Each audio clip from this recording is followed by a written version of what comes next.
So I'm not looking for conflicts. Would you say that, especially in the workplace, are there healthy conflicts as well? Most people in the workplace don't want mediation.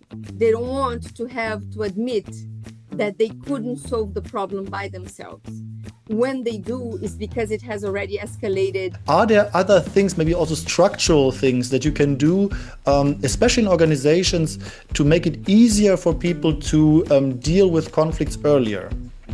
I don't believe people come because they want collaboration. I believe they come because they are led by people they trust and who are not inside the conflict. So basically what you're saying is that it doesn't really make sense to target the individuals who are in the conflict, but more to create some structures around it. The system needs to be convincing in inviting them to try that first rather than go straight to litigation. The informal conflict resolution process, mediation, facilitation, no matter how we call it, can never be mandatory.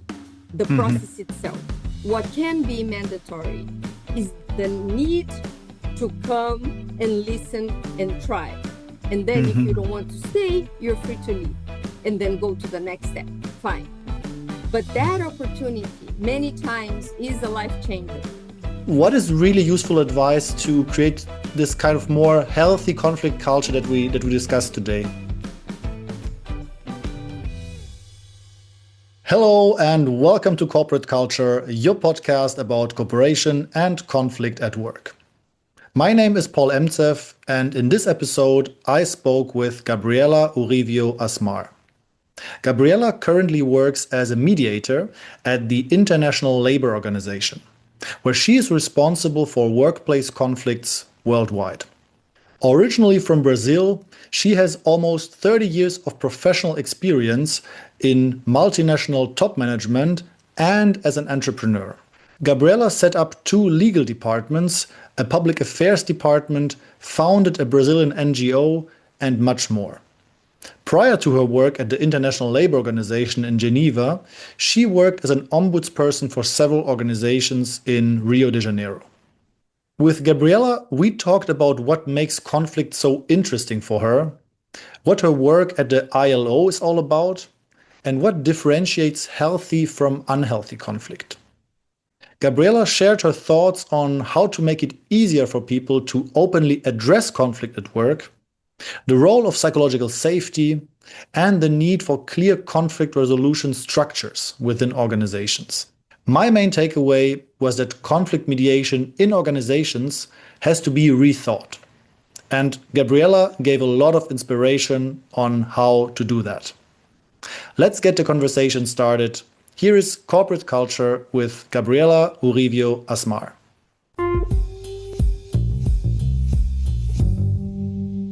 Doctors are not interested in the disease. They are interested in the patients, right? So they work so that the patients overcome the disease and hopefully learn to live in a way that will not bring the disease back. So if we consider that anything that happens in our lives is a consequence of what happened before, either things that we chose or things that happened to us and how we reacted to it, we understand that conflict is exactly the same as a disease, quote. So normally when we think about a disease in our body, we believe that we are passive in relation to how it appeared in our lives. When we think about conflict in our relationships, so in a poetic comparison, let's call a relational body that we have. So it's what makes interaction happen between us and someone else, or with an organization, or with life as it is, but it's always something that is outside of us. We can have, of course, intrapersonal conflicts, but then we normally think that this will be for therapy, not for mediation. So considering our scope here, when we talk about conflict, we're talking about a type of tumor, a type of change in the function of what should flow and becomes stagnant. Conflict makes us become blocked or shielded in relation to whoever we are relating to. So in a sense, it is similar to a tumor in the body. It's when once the tumor happens, so cancer happens, when one cell decides not to collaborate with the function for which it was created. So communication and anything that bonds us with others can also stop communicating and bonding and functioning to let the flow of exchange happen. And that's what we normally call a conflict. So in the same way that a medical doctor is interested in helping the patients feel healthy again, a mediator is interested in seeing relationships flow in a healthy way again. It doesn't mean it will be the same way as it was before the conflict. Many times it will not be as strong, as visible, as hopeful as it was before.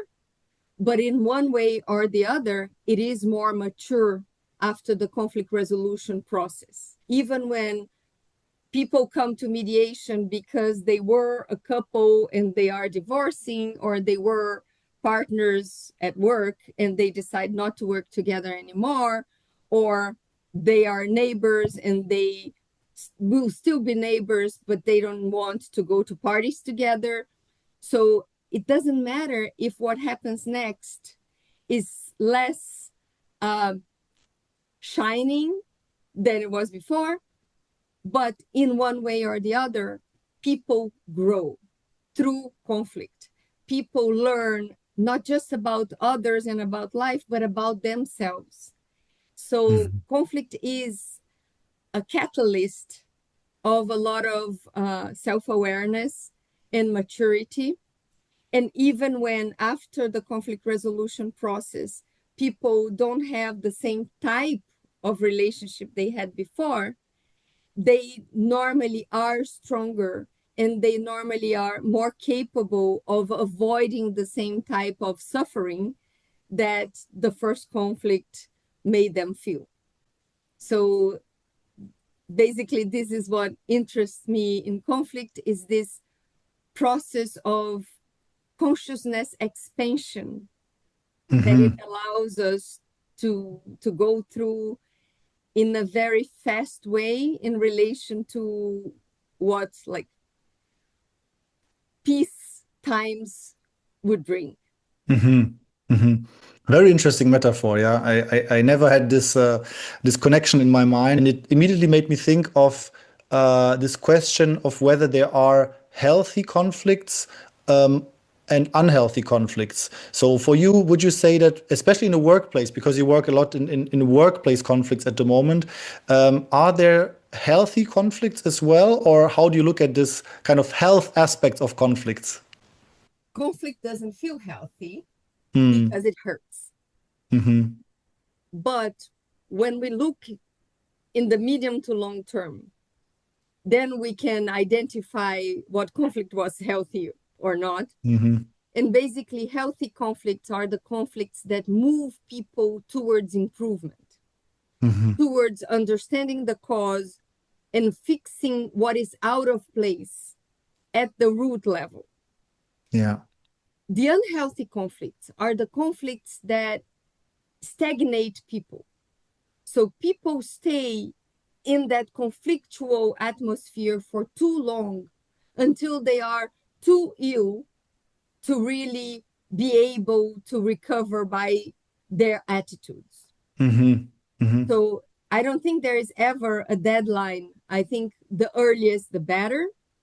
But the earliest, we also need to take into account the maturity level in which people are ready to look at their own responsibility in what happened so that they can really be willing to change. So the conflict needs to be ripe enough so that people want to look at it and move. No one moves, no one changes just because they woke up and said, I need to move. They normally do it because the pain is getting too high. So it's a good balance between being still fresh so that you can heal from the roots and being ripe enough so that you're willing to do something. Basically, it's again the same comparison. You don't go to the doctor just because you woke up with a little headache. But if the headache is too much or if it's persistent, then you decide to go to the doctor and you're willing to do something about it. It's the same thing. Yeah. And then there are always some people who go to the doctor too often because they think every headache is a tumor. I'm not sure if you have these kind of cases as well, but Of course. maybe it's also good to take more preventive measures. Or how is that in your everyday work? Do people usually contact you rather early, or is it rather towards the end or like at the very late stage of conflicts? I would say that most people, and we can say 99%, come because they can't take it anymore.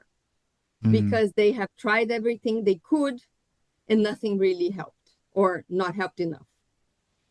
But then the beauty of this process is that once they learn the way to come and they understand that what I do is not mediation itself, and this is a very important point, most people in the workplace don't want mediation. They don't want to have to admit that they couldn't solve the problem by themselves.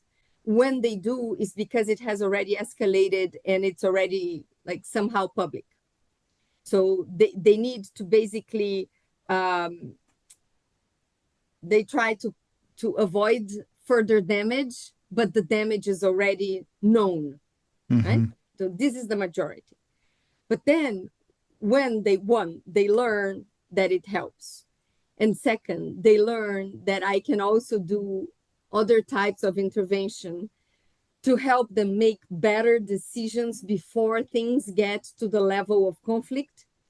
Often they come for preventive actions, for avoiding conflicts, or just to make better decisions. So I'm very happy when people come back, not because they are again in a conflict that requires mediation, but because they see the first signs and they don't want to get there. So then it becomes a trigger to a more complex, sophisticated, mature decision-making process. And that is, I mean, I love to do it. I'm always happy when I have this opportunity. And those are usually people who've been with you before, and then they kind of, through the experience, they learn to take also more preventive measures. Exactly. Do you have some thoughts on how to help people to generally tackle conflicts earlier? So people who have not been working with you before, because I often hear that from organizations that there's this problem that people different to mediators who like conflicts. Many people don't like conflict so much, and the mediators are searching for conflicts everywhere, but the people are not coming because they don't want to openly talk about it. Are there other things, maybe also structural things that you can do, especially in organizations, to make it easier for people to deal with conflicts earlier? So I'm not looking for conflicts. I mean, we work with conflicts, so we're not against them, let's say. No, I hope. of course. Yeah. Of course. I look at them as an opportunity to serve. Yeah. Yes. But it's not like I'm trying to find one where there isn't. Yeah, that's So, I'm sure about that. No, yeah. But it's interesting because since I came here, I never had the time to do outreach because things just flow. And I understand it as a sign of maturity of the organization. So when we study psychological safety, psychological safety is a concept that has been very much the flavor of the times. A lot of people talk about it, and it's very good that they do, because it's a concept that enriches the coexistence in the organization when people can really speak up, meaning they feel safe to talk about what goes wrong early enough so that they can fix it with less damage, of course, less expensive, but also that they can learn from one another, so they don't have to repeat the same, reinventing the wheel, right? Yeah. So an organization with the high psychological safety normally has an easier way towards the mediator, rather than organizations that try to swipe conflicts under the carpet. And then when they come up, they are already exploding, right? So I believe that people, I'm sure neurologically, that people in conflict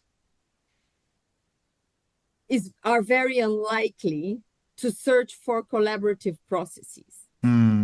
So by neurology, so in a very short explanation, our brain is basically divided in three main functions, three main areas with their functions. The prefrontal lobe, where we have the most complex decision-making synapses, and which we normally develop as adults. So as children and teenagers, this part of the brain is still developing. The very opposite, which is the reptilian brain here at the back of the head, where decisions are binary. So it's to flee or to fight, to die or to live, or to kill.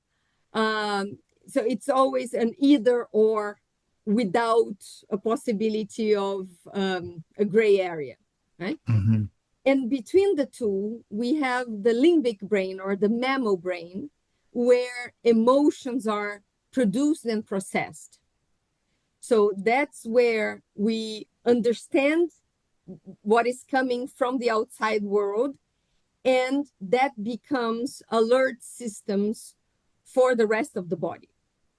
So when people are in a situation of conflict, which means an imminent expulsion, an imminent isolation, an imminent threat to life or to honor or to a job, or and so on, that immediately lightens up the adrenaline system that shuts out the prefrontal lobe and leaves the decision-making process only with the reptilian brain, meaning either or. So it's either me or you. There is no and. Yeah. So after that point, it's neurologically impossible for people to come for collaborative conflict resolution. They are prepared to live or to kill. Oh, meaning to live or to metaphorically die. speaking. To live or to die, to kill or to be killed. Yes. So that's when it's so important that the system invites them for an informal collaborative conflict resolution mechanism before litigation. So in the UN, we have a campaign developed by the main UN organization, which is Secretariat, called Informal First. So that campaign invites people who are not in the conflict itself, but around it, people who the conflictual parties trust, to invite them to come for mediation or for any kind of service that an ombudsman can provide, because it's informal, because it's collaborative, before things escalate into a formal grievance procedure. So I don't believe people come because they want collaboration. I believe they come because they are led by people they trust and who are not inside the conflict, so they can still see the bigger map. And then they take the opportunity once they are here, they understand the benefit of the process, and then they stay. Mm. hmm So basically, what you're saying is that it doesn't really make sense to target the individuals who are in the conflict, but more to create some structures around it. Or how would that translate, for example, for people who work in organizational development? What kind of structures or procedures would be useful to better deal with conflicts? If the people themselves, as you say, and I think it makes perfect sense, the people themselves are not able to proactively take the measures themselves. Yeah. So they are able. They just won't make this decision by themselves. So the system needs to be convincing in inviting them to try that first rather than go straight to litigation, because once they start litigation, it's much harder and much more expensive to come back. Yeah. Of course, they still can. And many times I work in parallel with these processes. So these processes will naturally address the objective agenda, but not the subjective. So I can work in partnership with other services that are acting on the situation. Of course, if the parties allow, if the parties want to, and so on, I can never impose myself. So inside organizations, we normally cannot impose informal processes, informal options. We can only offer, but we can make them more appealing, right? So that's what this network may help do, or the other benefits. But when we talk about ombudsing or mediation, also for external stakeholders. So when you have an ombuds office that serves populations affected by a certain event, by a certain construction or something like that. Or when you have ombuds services for consumers. So consumers or people affected, they are external. So you can make a path where going through the formal system, of course, they can always go to the judiciary, which is another structure, but in relation to the organization, you can always invite them. So you can make a one door where they first try informal processes. If that doesn't help, then they go formal. So, and this is also what the judiciary can do and does in many countries, and it works very well. So the informal conflict resolution process, mediation, facilitation, no matter how we call it, can never be mandatory. The process itself. What can be mandatory is the need to come and listen and try. And then if you don't want to stay, you're free to leave and then go to the next step. Fine. But that opportunity many times is a life changer. Yes, and I remember you were also, I think in the last time we spoke, you also told me about this challenge of losing your face, especially in a leadership role. And I can imagine that having those, let's say, obligations to at least show up, maybe also helps to not lose face. Because as a leader, I can still say, I don't think I need this. You know, I'm perfectly in control, but I have to do it, so I'll go. Is that a bit of logic behind it as well? That's perfect. That's another logic behind it.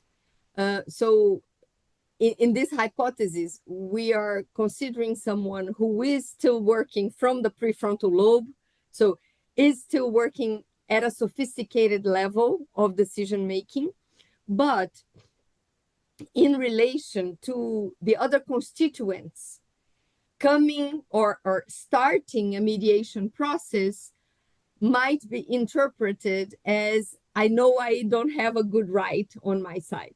I know I am not well served by the formal procedures because I will probably lose.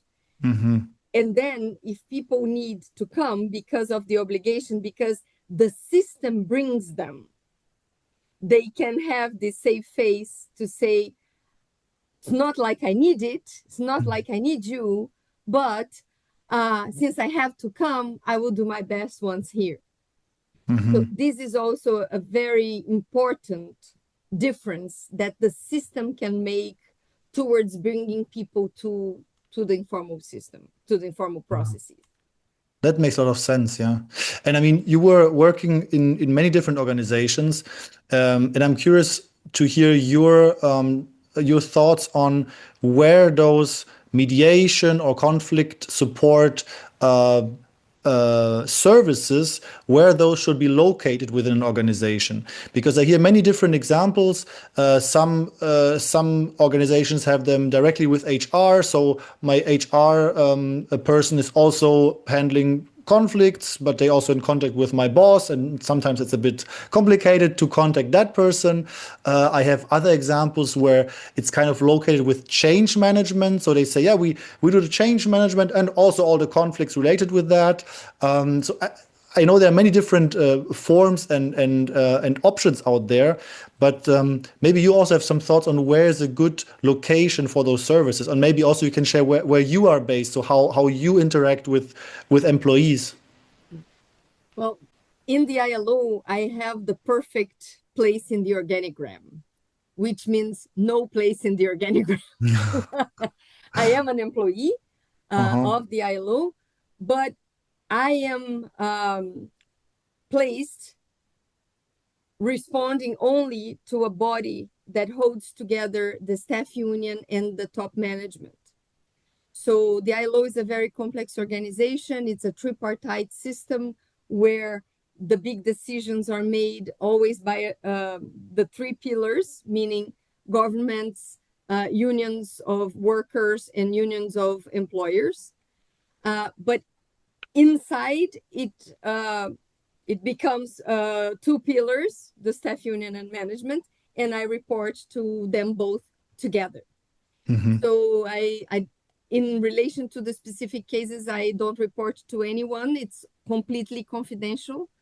And I only report annually on the aggregate of cases. So I have big graphs with big numbers, and it's impossible to get information on the specificities of any case. Okay, this is, and of course, and that is very important, the main service that I render to the organization is what we call systemic observations. So the systemic observations are what I learn about patterns and tendencies, not from one case, but from the whole. So things that individually could not be said, once I have enough material, I can bring this up to the understanding of the top decision makers in a way that doesn't put at risk the individual confidentiality of the cases. And the organization can have a mechanism of early warning so that they can always choose to work at the root cause of the problem, so that the problems don't need to repeat themselves. So, but to answer more objectively, this function needs to be not just neutral on paper or screen, but it needs to be perceived as neutral.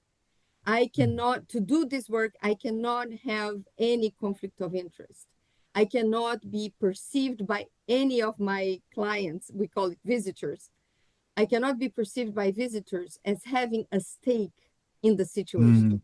And this is where HR only goes so far, no matter how great HR colleagues are, and they are, but they are there to solve the problems of the organization, not of the individuals.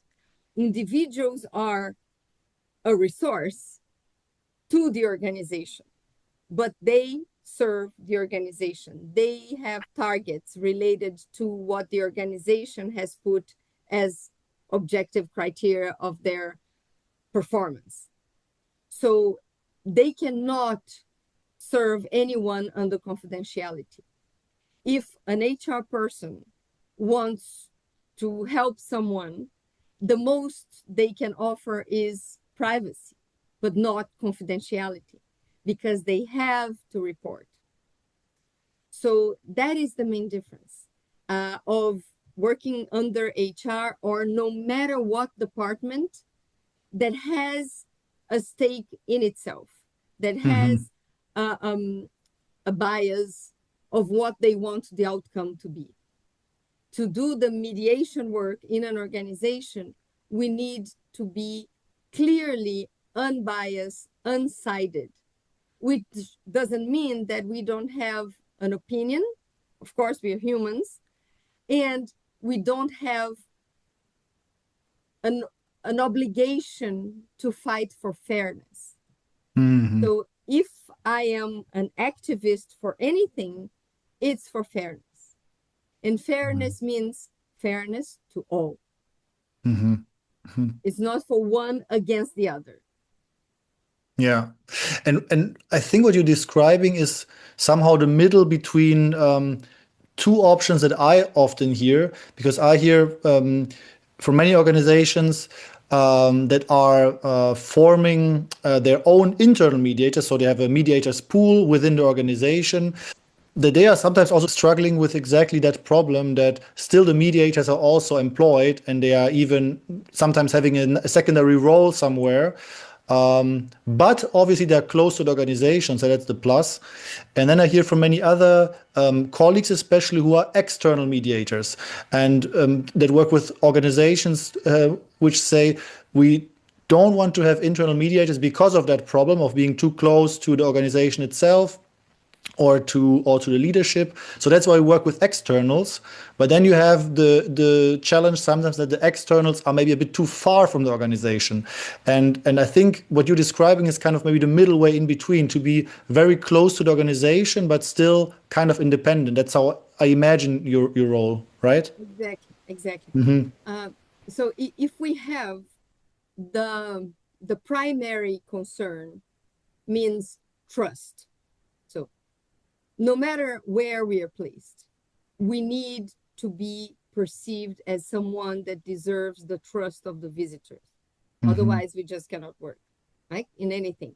In a private mediation setting where the parties choose the mediator, it's easier because they chose the mediator. In the organizational setting, as in the judiciary, the parties don't choose. So you need really to be sure that this person will be perceived as trustworthy. So the problem with the collateral mediators who have their day job and do that on the side is, one, they don't have a lot of time to dedicate to the process, and many times it is time consuming, very time consuming. Second, they don't have a lot of experience, but that, I mean, everyone needs to start at some point. But they understand the culture and they understand the problems that the parties are going through.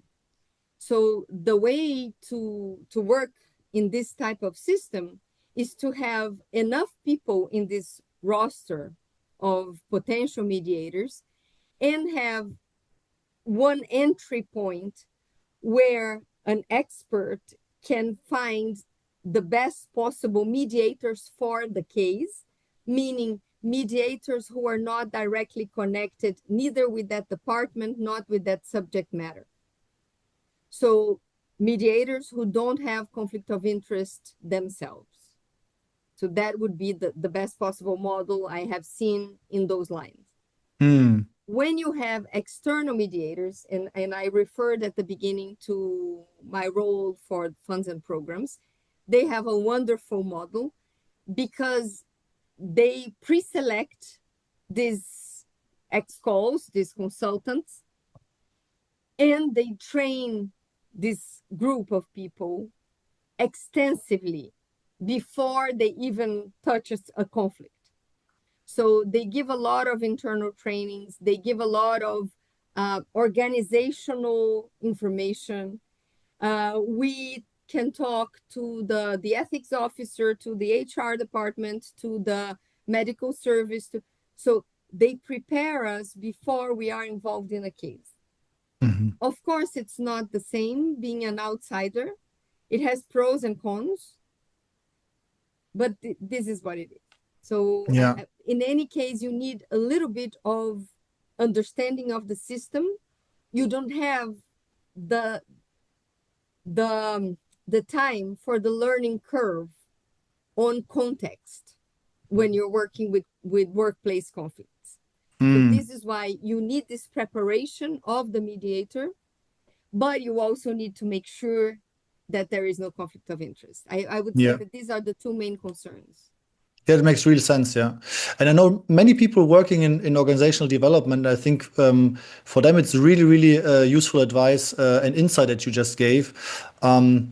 It also made me think a bit of the formats themselves. So the conflict interventions that you provide once the process starts, let's say, because you also mentioned before that mediation, in the sense of a classic mediation from the school book, let's say, is just a little part of your work.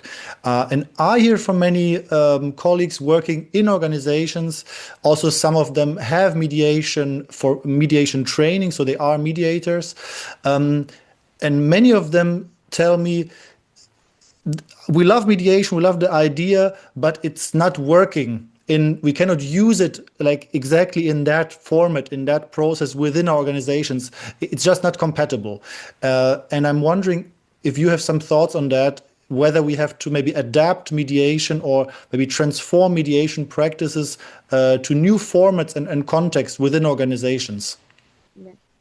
So I mentioned the triune brain. Mm-hmm. And we also talked about the need to save face in the workplace, because of course you're being judged all the time in the workplace. It's different than a family where the bonds are impossible to cut, or a community where eventually you can move out or you can just not talk to your neighbor. But in the workplace, you need to work together, and people are terribly afraid of polarization and of losing faith. So the main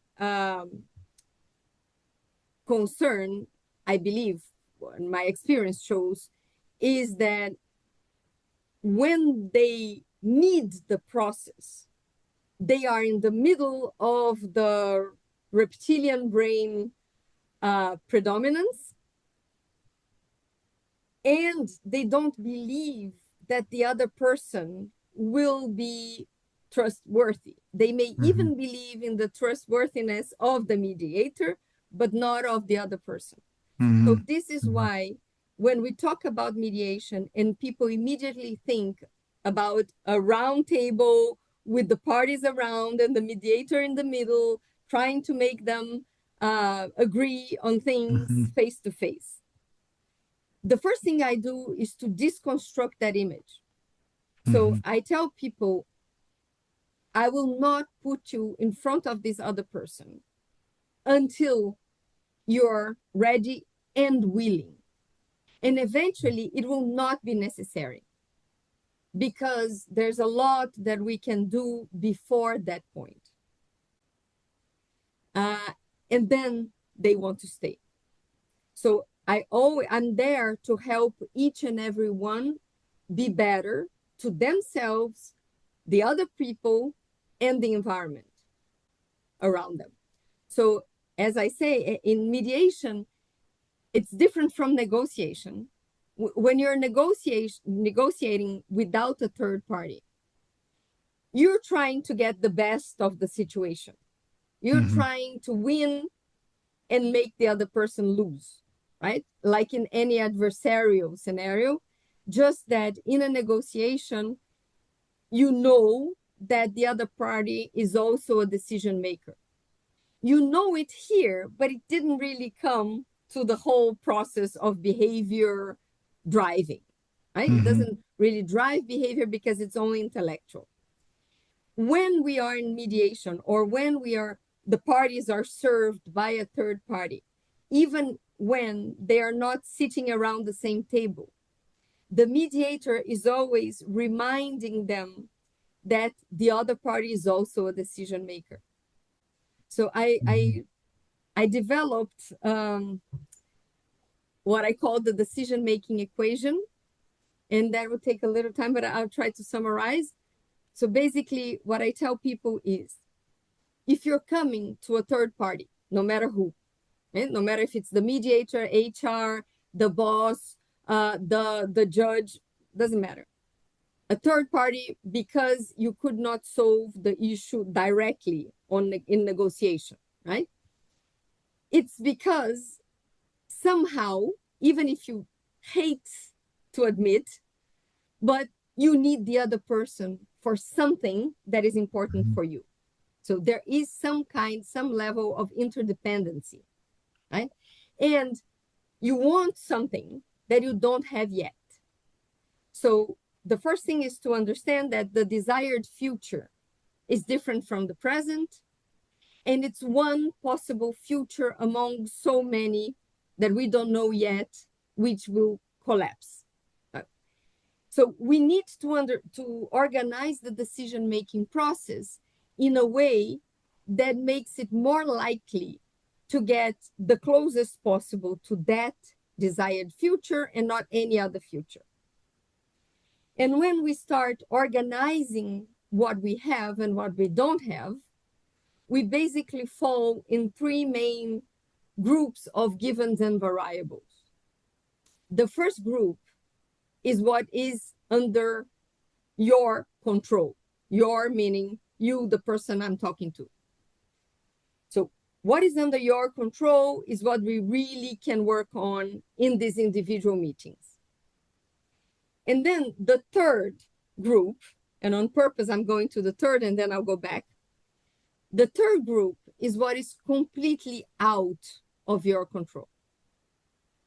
So once we go deeply into what is under your control, we will do a lot of separation, organization of what is yours and what is not yours, causing the symptoms because of which you came to me. So that will make it a lot easier to estimate what is out of your control after we have done this first work. And only after we have estimated what is out of your control and therefore under somebody else's control or under no one's control, which also happens a lot, then we will have a derived estimation of the middle group of givens and variables, which is negotiation. So only when there is something relevant in this middle ground, meaning interdependency unavoidably needing to be touched and resolved, then that will look like mediation. Because mediation is a facilitated negotiation, right? So if this initial work, when we work just with what you control and the understanding of what you cannot control, eventually you will find that what you control is enough to help you go directly and get things done. So mediation itself will not be necessary.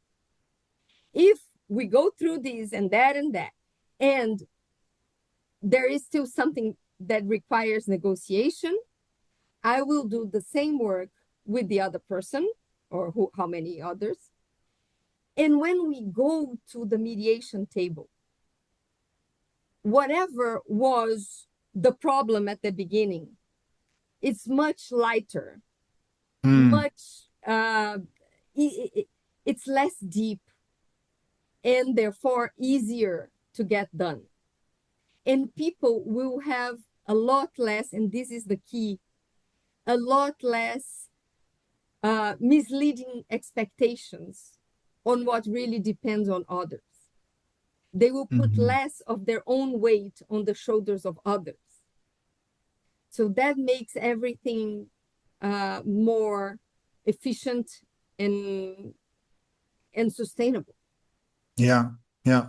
So that work, if you invite people for that work where they are in full control, I'm there to serve them, but they are in the driver's seat. That is a lot more, and it's all confidential. So that is a lot more doable than already inviting for mediation. We started our conversation with this metaphor of health, and maybe we can also conclude it with a last question about health. What is really useful advice to create this kind of more healthy conflict culture that we discussed today? The top people, so the examples to the whole pyramid, no matter how horizontal organizations can be, but the people who are really leading examples, they need to voice that collaborative conflict resolution is a sign of maturity. It's a sign of adults trying to do their best together and eventually finding blind spots and searching for help as early as possible is welcomed. I think this is the only real magic to change a culture in a healthy environment for conflict resolution. Yeah. And there's this nice slogan, people follow people, right? So that's probably what's it all about. And people follow the examples of what they want to be. So the natural leaders are many times not what paper can call a leader. Right? Yeah. So the people who are really influential are the people that colleagues admire, that colleagues respect. And these are exactly the best advocates for collaborative conflict resolution. So making conflict resolution not a taboo, but rather something that is offered for a good reason because it is healthy for everyone. Talking about advocates for healthy conflict resolution, Gabriela, it was a real pleasure to talk to you, to get so much advice, insights into your work, but also understand better how maybe other people in other organizations can deal with similar topics, because I feel that we all have conflicts in all kinds of workplaces, and maybe to make them a bit healthier in the long run. So thank you very much, Gabriela, for that very nice talk, and I wish you all the best for your future projects. Thank you very much.